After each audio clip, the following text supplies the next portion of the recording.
पावसाळ्यामध्ये पालेभाज्या फार कमी खायच्या असतात, तर मग विचार पडला आता काय भाजी बनवायची। तर 2 दिवस झालेले मशरूमची पाकिटं फ्रीजमध्ये आणून ठेवलेली, तर मग म्हटलं आज तेच बनवूया। तर मी आजची आपली रेसिपी जी बनवली आहे ती मशरूम मसाला आहे।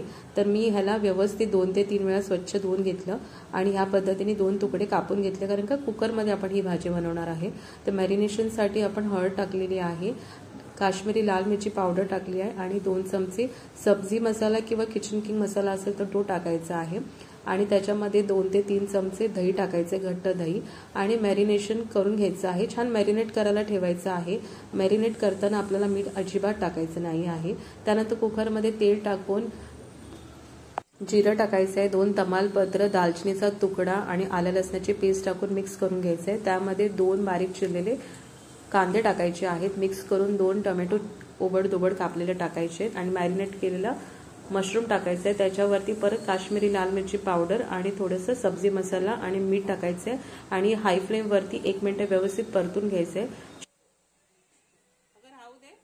छान ग्रेव्ही अशी तयार होते। आता शिजण्यासाठी आपल्याला थोडंसं पाणी टाकायचं आहे आणि मीडियम फ्लेमवरती 1 शिटी काढून घ्यायची आहे।